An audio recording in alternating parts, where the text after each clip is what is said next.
Okay.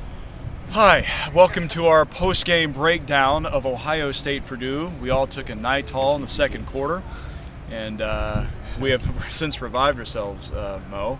That was brutal. I'm back alive. I'm alive.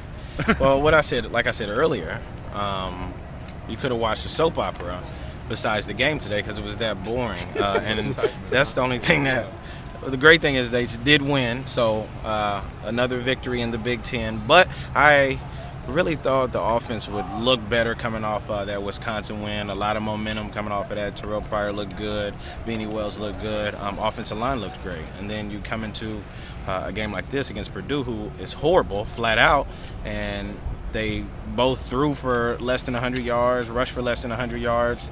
And with that kind of talent on the team, it's disappointing to see on that offense.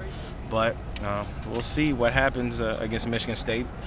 But if they play like that against Michigan State, it's going to be a rough time for him because Mark D'Antonio, he knows the offense. He's struggling anyway. He knows the offense. He's coached under Jim Tressel. And if we remember last year, he gave Ohio State a very good game until roughly the second half of the game. So, he's going to be ready, man. They got some good players, and they're undefeated in the Big Ten and all that. So, don't be surprised if it's a closer game than you think. Here's my thought, and you tell me what you think. Okay.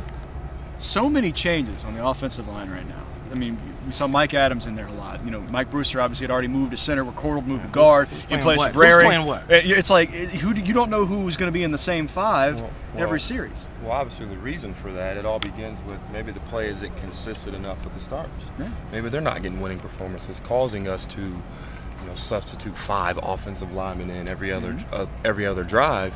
And the thing about this Ohio State team that kind of scares me is that you don't want to play to the level of your competition. The Texas, the Oklahomas, the Floridas, when they're supposed to win by 4 touchdowns, they win by 4 touchdowns. And that did not get done today, in the shoe. But again, on a positive note, it was a win. But I do feel like we took a step back from last week's performance. And next week, going into a team that's 5 times better than Purdue. Yeah. Well, let's break down the whole scene of the country today. I mean, you got Texas getting a big win over Oklahoma, playing up to the level of competition. You got Michigan losing on its home field to Toledo.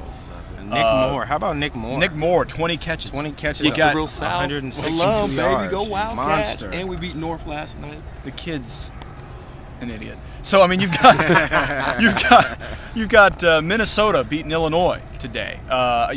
Definitely the landscape is changing in the Big Ten. And to me, I mean, I think we all say this to each other, and we don't say it on camera a lot. But the Big Ten stinks. Is miserable right now. Yeah, miserable. And it's hard to even say that Penn State is that good. Penn State, that's true. Only hope I have of saying Penn State is good.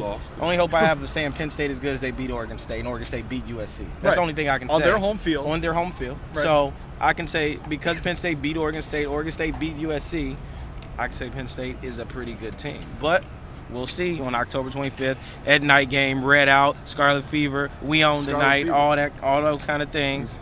We'll see who wins. And obviously Ohio State is just as good as Penn State, talented-wise. Sure. But Penn State's looking good.